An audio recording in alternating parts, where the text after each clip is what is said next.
Welcome to the Proposal Playbook Podcast. Every 2 weeks, our CEO Joe Ardeeser will share actionable steps based on his experience running his own digital agency for more than 12 years.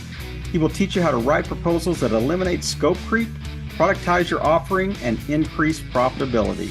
Make sure you subscribe to ensure you are building your own digital library of smart proposals that work using the Proposal Playbook strategies.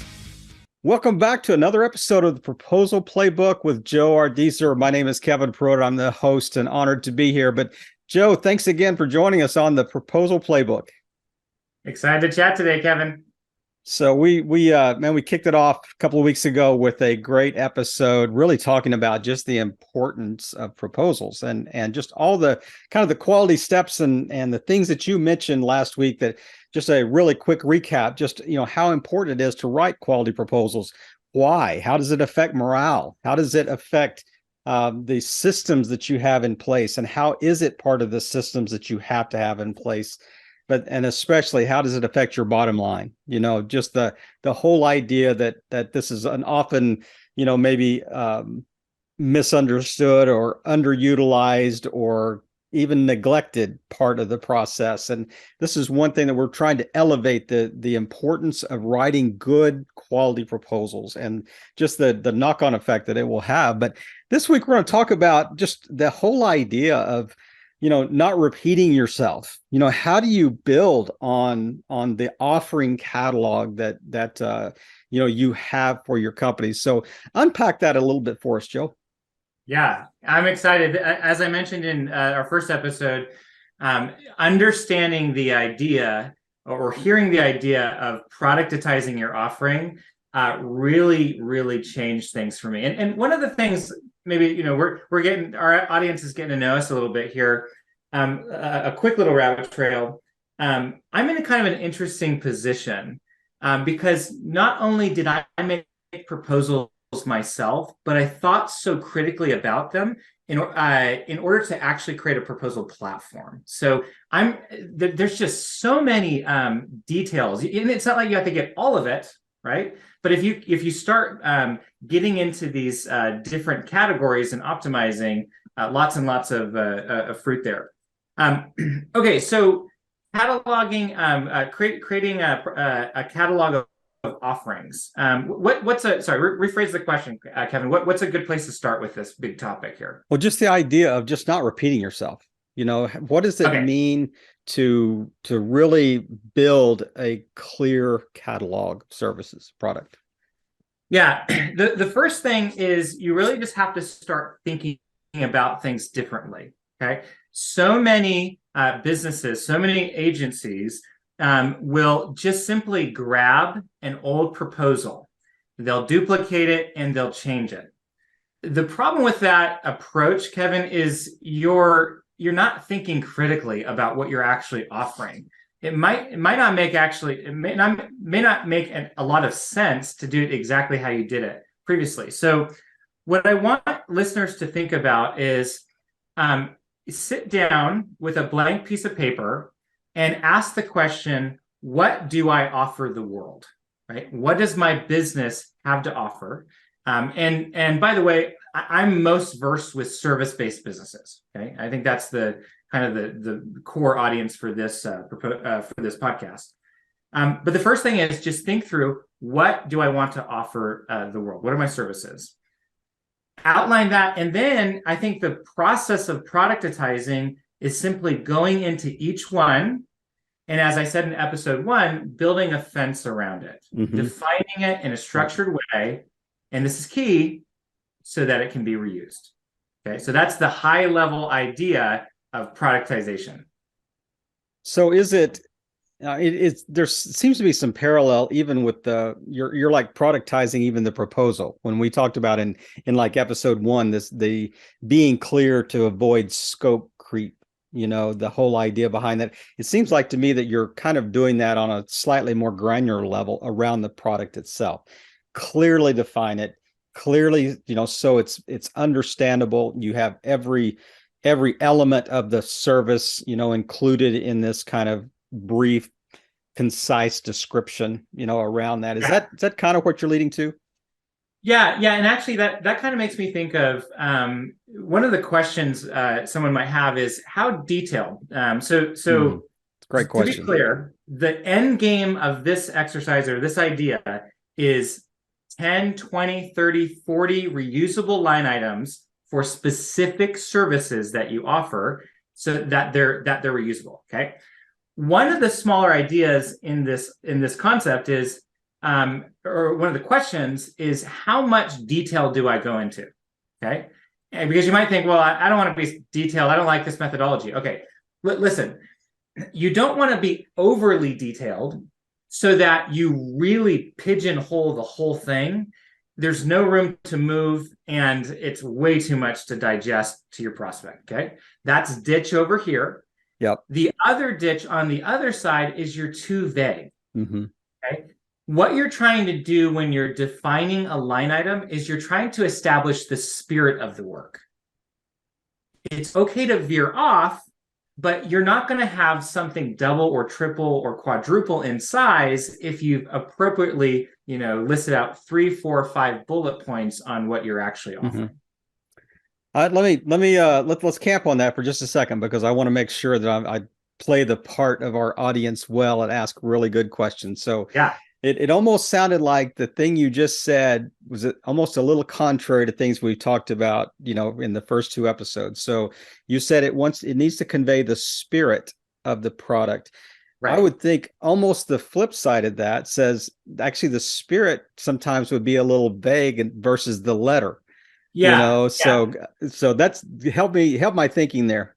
Yeah. Let's get in the weeds here. Okay. So when I say that, I think one thing that will be helpful is, let's say on this episode, Kevin, let's make sure we talk about the anatomy of a line item. Okay. Yeah. But here's the difference. So if you're saying, I always like to give a practical example. Let's say you do Facebook social media management and you're pitching that to a prospect. That's one of your line items, one of your offerings. If you say, I'm going to manage your Facebook page and do posts for you and interact with comments, and it's $1,500 a month, that's what I don't want you to do. Right. That's just a sentence or two with an ongoing price, lots of room for confusion. What I'm after here when I say defining the spirit of the work is to take, just like when you take your company and you break it down into the different service offerings, right? You're breaking things down. Same idea.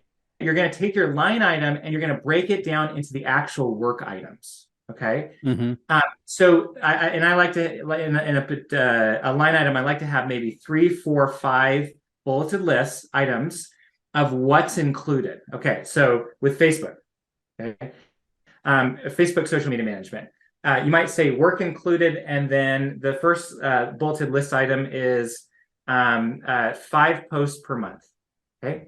Right. The second one would be up to an hour of management for your profile, or maybe a half hour per month. Maybe they need some new branding stuff and you just want to have an ongoing investment kind of thing.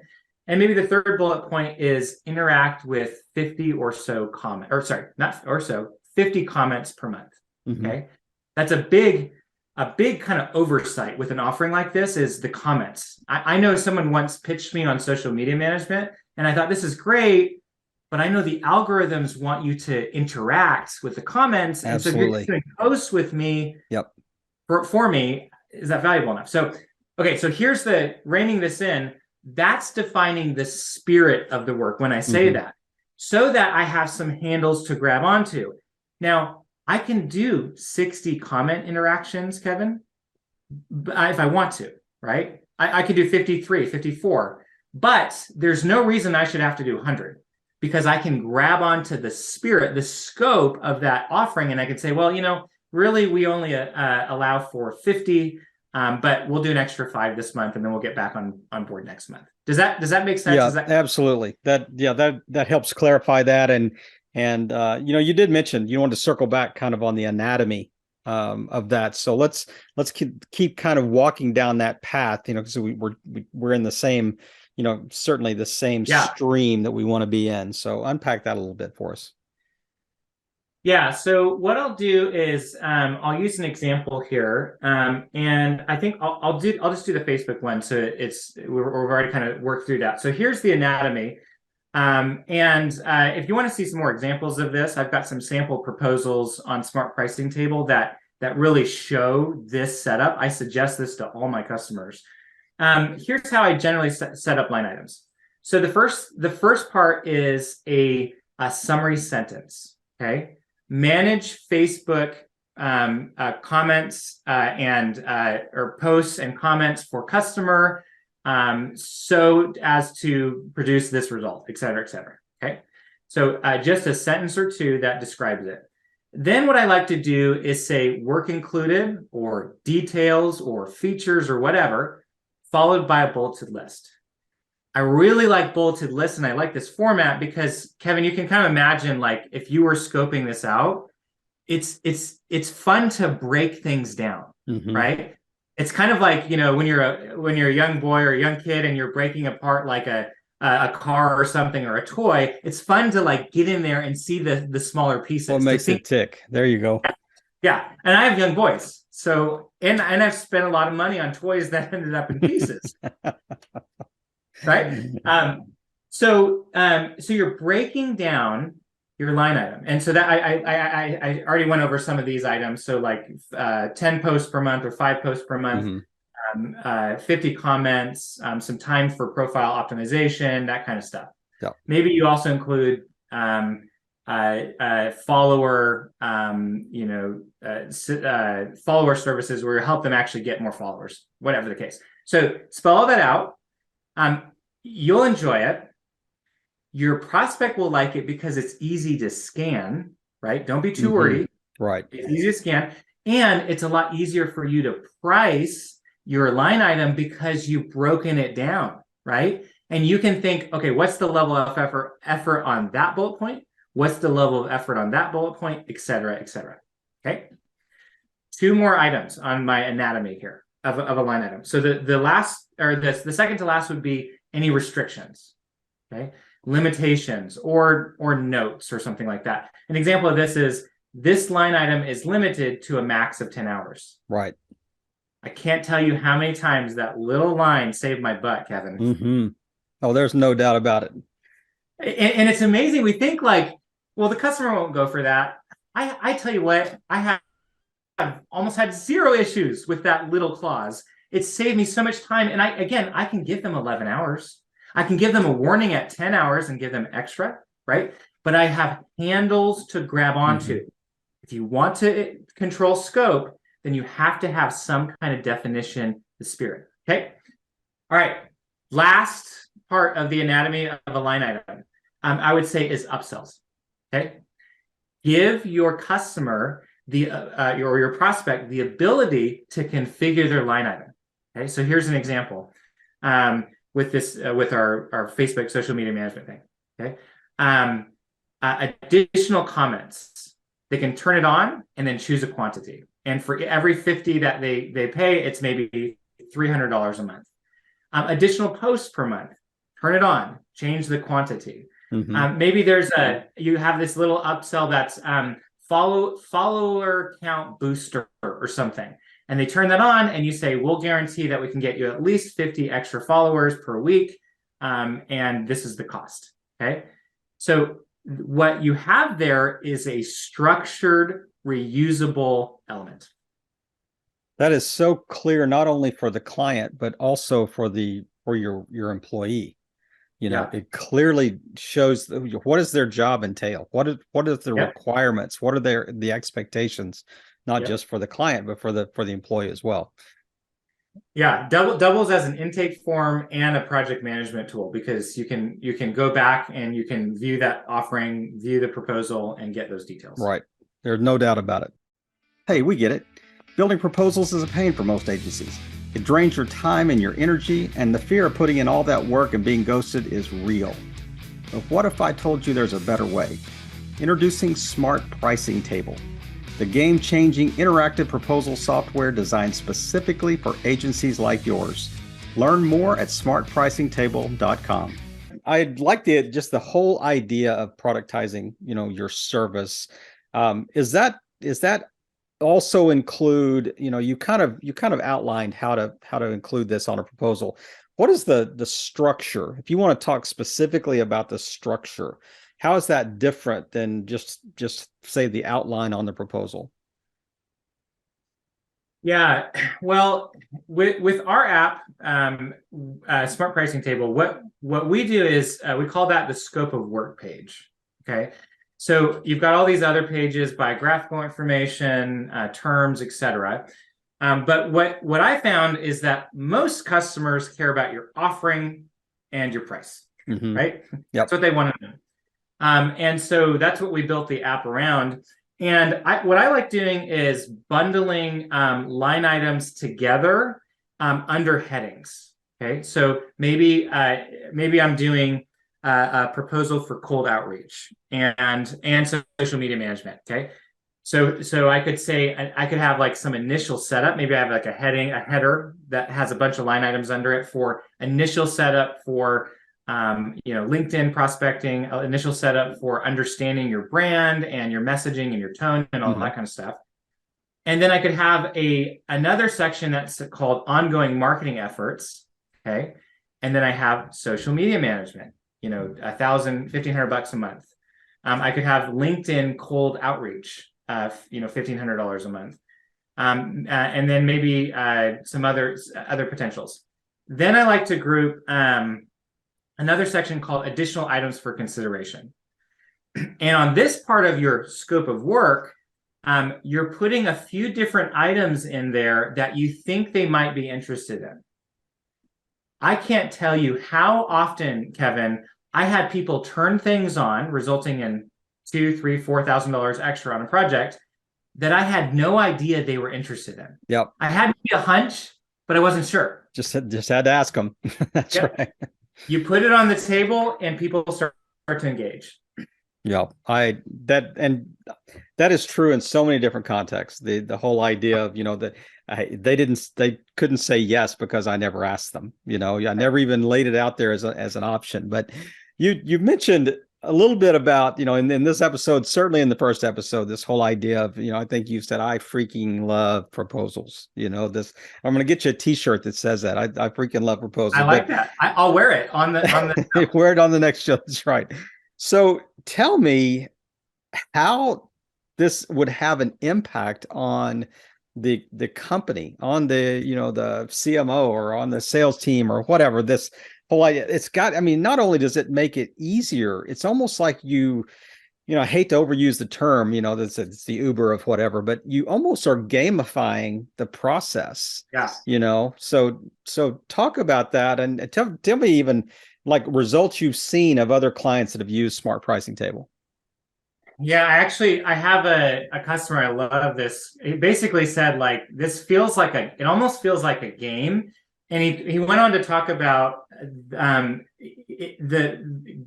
when you productize, and specifically on Smart Pricing Table, it forced him to think through his offering in a way that he never did.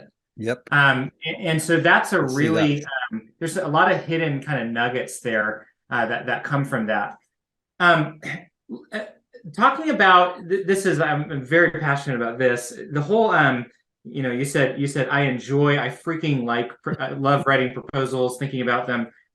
What are some of the effects? Okay, well, how much does the fog mess up your team? Right? Yep. We all know this feeling. If you've managed a team, when things are ambiguous, it gets really messy, right? When people don't know, what am I supposed to do?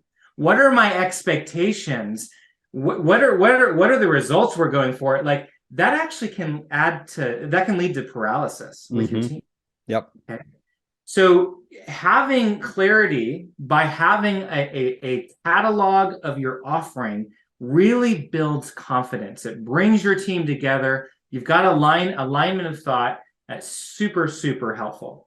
I think another thing, another big benefit of productizing is you get so much of that time back, right? Salespeople don't and when you do this, work with your sales guy. A lot of salespeople maybe are not necessarily the right person unless they're really systematized. The salespeople are dynamic, right? They're out there, they're hidden, they're good at building relationships. Okay. So you need to, when you're doing this, don't just outsource it to your sales guy unless he or she's really that way, but you want to work with them. Okay. But all the time that you save, right? I don't have to think about this every time. Your sales guy doesn't have to be kind of, stressed out and paranoid that they're misrepresenting the company. You get all that time back, and you actually can have other people sell complicated things because you've outlined them. So lots and lots of value and a lot of surprises that when you go through this process, it's just so fruitful and lots of return. You mentioned the idea of avoiding paralysis, in the process and in the system. But I certainly think that if you do this well, that you're not only, success breeds success. I mean, it becomes contagious, and it also builds momentum, in your workforce, in your sales force. So talk a little bit about, kind of the knock-on effect of doing this well. Yeah. It reminds me, I'm going to quote things all the time on this podcast, Kevin, and I'm going to forget who said them. We'll look up the author later. That's right. I can't remember names. If you want to put them in but there's a book that I read that talks about cornerstone habits. And if you get this habit right, like working out or having a written schedule or using a calendar, that habit has an effect, a network effect that starts to change all sorts of things you didn't anticipate, right? When you productize, there's a ton of that goes on too. All unexpected surprises. One of the, and one of those I would say is building momentum through continuous improvement, okay? So let's again, love getting practical. Let's talk about the social media management offering, okay? So what ends up happening is 50 comments is not enough, right? Your customer is actually a little bit frustrated because you only provided 50 comment responses in your social media offering, okay? And it turns out they had like 200, right? Because we wanted this thing to be successful, right? And now the CEO's got to respond to comments, or this other person's got to respond to comments on the post that you generated, okay? Well, take that pain, okay? That pain is a little blessing in disguise. It's wrapped up, open it, okay? And take it back to your system, okay? Take it back to the repository of what you've learned, and real practically charge more and require more, okay? Maybe you default to 200 comments and it's not $300 a month, but it's $1,000 a month, okay? And describe why it's important. Make it more attractive to your next prospect. So you're taking these challenges, you're taking the frustrations that happen in business, and you're bringing them back and you're codifying those learnings, that intellectual capital, in your proposal process. Man, Kevin, you do that enough and you'll buy the I freaking like writing proposals t-shirt. You will. In fact, are we gonna have a marketplace for that? Can we sell that shirt? Yeah, there we go. That's exactly right. We'll put your name there as the author of the quote, because just I think it's like there's something funny about that. But you talk about so many different ways that this is a benefit to the company, but ultimately the ultimate benefit is the bottom line. Right. So is there a we talked about knock-on effects. Is there a knock-on effect that you are just going to have more revenue? You're going to generate more revenue. Your sales are going to increase because of this. Yeah. Two major points. I'm sure there's more, but two major ones come to mind. So the first thing is, when you have less scope creep, and I alluded to this a bit in the first episode, when you have less scope creep because you've defined things, you're more profitable. Okay. So, and you're taking those learning lessons, incorporating them into your system, incorporating them into your system so that tomorrow is more profitable. at my old agency, rarely had problem projects. Okay. And I had increasingly less the more we did this. Okay. So that's the first thing. How does this affect your bottom line? Well, being clear leads to less scope creep, more ability to negotiate and to push back and to close things down, and to my favorite thing, go hourly. Look, we'll keep going. I just need to charge hourly. Okay, great. Okay, second thing, impact on bottom line. This is one of those unexpected consequences of having a catalog. Kevin, if you're writing a proposal, and let's say that it's the social media management, and they also want to do cold email outreach. Okay, if you have an idea and you're like, oh my goodness, they actually might benefit from LinkedIn prospecting, or even like this cold calling thing that we do, or whatever. If you have to define that every time, or you have to search through an old proposal, you might run out of time and just give up. Yep. Or lose the sale. Yeah. Or yeah, totally. But if you have a catalog and you can just add a line item, and I'm not kidding, in 3 seconds, type it in, add it. That's what our software does, right? You can start adding 2, 3, 4 upsells to every proposal. And it's just amazing how often people will buy stuff. They didn't, common thing will, I didn't know you did that, right? You do email signatures, right? Maybe if it's like a cold email outreach, and we do this email signature thing where we'll design a professional looking email signature for $300. Oh my word, I was going to have to do that, right? I want to give you more money, and I love you. Yeah, and you're certainly scratching an itch that you just discovered I had. when you can give your customer, your prospect, a proposal that's not just what they asked for, but a few things that could make their life interesting, their life easier, right? Take off some of their load, distribute the labor, right? That is huge. Whenever you can say a yes to a customer and it's in your wheelhouse, it's a great thing. But you won't add those things if you don't have a catalog. It's too much work, right?